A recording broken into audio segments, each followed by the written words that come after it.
அனைவருக்கும் இனிய வணக்கம். நான் உங்கள் மதுரை ராமகிருஷ்ணன். இந்த வாழ்க்கையை நம்ம அழகான ஒரு நேசிப்போடு, இந்த உலகத்தை அழகான ஒரு பார்வையோடு பார்க்கும்போது இந்த நாள் மட்டுமல்ல, எல்லா நாளையும் கொண்டாடி விட மாட்டோமா என்கிற பெரிய முயற்சி தான் இந்த நிகழ்ச்சியினுடைய மாபெரும் நோக்கம்னே சொல்லலாம். இந்த உலகம் எப்படி தெரியுமா சார்? கண்ணாடி மாதிரி.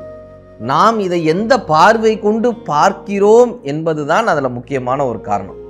ஒரு பெரிய கண்ணாடி மாளிகை, ஒரு நாய், ரொம்ப விளையாடக்கூடிய ஒரு நாய், நல்லா துள்ளி குதித்து சந்தோஷமாக ஆனந்தமாக விளையாடக்கூடிய நாய்.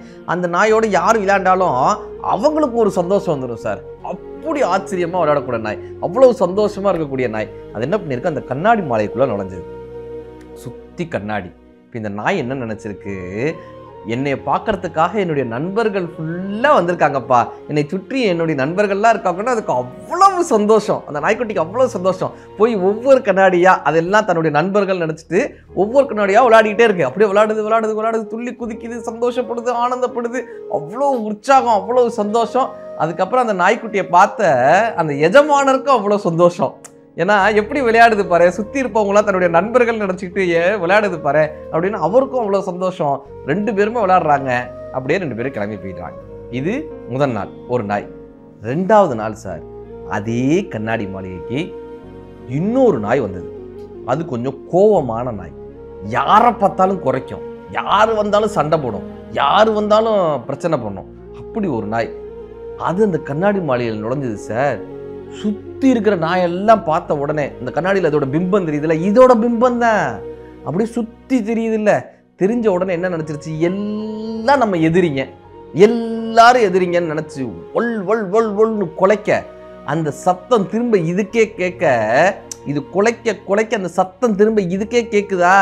கேட்கும் போது என்ன நினச்சிக்குது, அந்த கண்ணாடியில் இருக்கிற நாய்களும் தன்னை பார்த்து குலைக்குதுன்னு நினச்சி சண்டை போட ஆரம்பிச்சிருது. சண்டை போட ஆரம்பிச்சு எல்லா கண்ணாடியோடையும் சண்டை போட்டு அந்த கண்ணாடியை உடைச்சு, அதில் இருந்த கண்ணாடிகள் இதோட உடம்புல கிழிச்சு அதுக்கு நம்மளை காயப்படுத்துதுங்க, இந்த நாய்கள்லாம் நம்மளை காயப்படுத்துதுன்னு நினச்சி மறுபடியும் அந்த கண்ணாடியோட சண்டை போட்டு உடம்பெல்லாம் ரத்தம் வந்து கடைசியாக அந்த நாய் செத்தே போச்சு சார். செத்தே போச்சு. இது நாய் கதைன்னு நினைக்கிறீங்க? பல நபர்களினுடைய கதையும் இப்படித்தான் இருக்கிறது. உலகம் என்கிற கண்ணாடியில் நீங்கள் எல்லோரையும் நண்பர்கள் என்று நினைத்தால் உங்கள் வாழ்க்கை மகிழ்ச்சியாக இருக்கும். எல்லாரும் நம்ம எதிரிங்க, எல்லாரும் நம்மளை திட்டுறாங்க, எல்லாரோடையும் சண்டை போடணும்னு நினச்சோன்னா கடைசியாக ரத்தப்படுவதும் காயப்படுவதும் நாமாக மட்டும்தான் இருக்கும் இல்லையா? இப்போ சந்தோஷமாக நம்ம வாழணும்னா என்னப்பா பண்ணணும்னா, எல்லோரையும் ஒற்றுமையாக அல்லது எல்லாத்தையும் அன்பு காட்டி வாழும்போது மட்டும்தான் சார். எல்லாம் நம்ம நண்பர்கள் நினச்சி வாழும்போது தான் சார் வாழ்க்கையில் நல்லாயிருக்கும். நீங்கள் ஒரு செருப்பு வாங்கி போடுறோம்ல, நீங்கள் இந்த செருப்பை கம்மியான சைஸுக்கு வாங்கி போடுங்க, அது கஷ்டமாக இருக்கும், நடக்கவே முடியாது, காலெலாம் அடிபடும், கஷ்டமாக இருக்கும். செருப்பை பெரிய சைஸுக்கு வாங்கி போடுங்க, கீழே தள்ளி விட்டுரும். நீங்கள் கரெக்டான சைஸில் செருப்பையும் ஷூவையும் மாட்டிட்டிங்கன்னா கொஞ்சம் நேரம் கழித்து இந்த கால் இருக்கிறதே நம்ம மறந்துடுவோம் சார், ஷூ இருக்கிறதே நம்ம மறந்துடுவோம் சார். நம்ம பாட்டு இயல்பு வாழ்க்கையில் நடந்துக்கிட்டே இருப்போம். ஷூ இருக்கிறதோ செருப்பு இருக்கிறதோ நமக்கு தெரியவே தெரியாது, இயல்பு வாழ்க்கையில் நடந்துக்கிட்டே இருப்போம். அப்படி நம்மளுடைய மனதில் இந்த கருணைன்றதை நிரப்பிட்டோன்னு வைங்க சார், கருணைன்றதை அன்புன்றதை கொண்டு வந்துட்டோம்னா இந்த வாழ்க்கை நகரதே நமக்கு தெரியாது சார். அவ்வளவு அருமையாக அவ்வளவு சந்தோஷமாக போயிட்டே இருக்கும். இந்த கருணையை வளர்த்து கொள்வது தான் ஒருத்தனுடைய மிகப்பெரிய ஒரு விஷயம். புத்தர் சொல்லுவார், என்ன பிரச்சனை வருதா, எந்த பிரச்சனை வருதா, ஒரு அரை புன்னகையோடு அதை சந்திங்கன்றார்.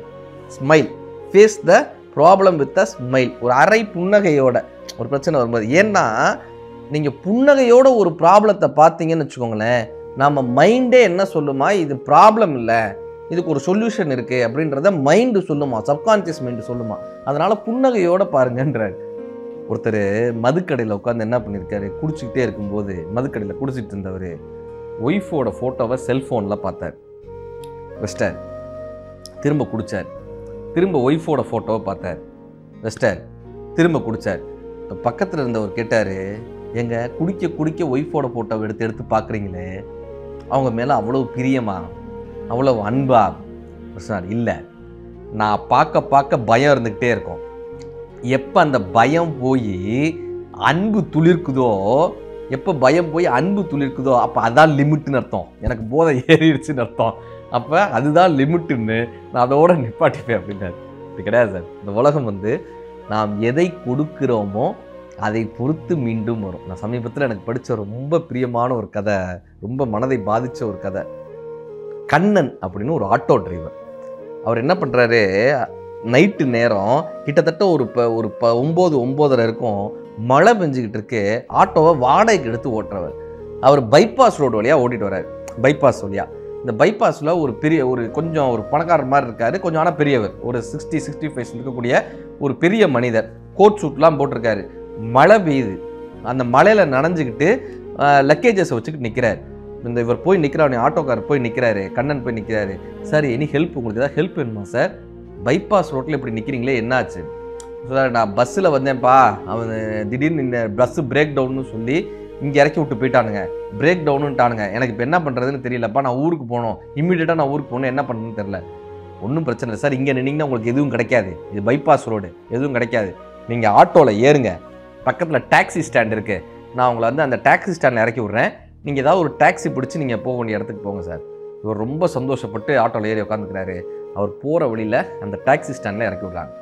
இப்போ அந்த பெரியவர் கேட்குறாரு, எப்பா எவ்வளோப்பா கொடுக்கணும் உனக்கு, எவ்வளோப்பா? சார் பணம்லாம் ஒன்றும் வேணாம் சார், நான் போகிற வழியில் உங்களுக்கு ஒரு சின்ன உதவி செஞ்சுருக்கேன், அவ்வளோதான்.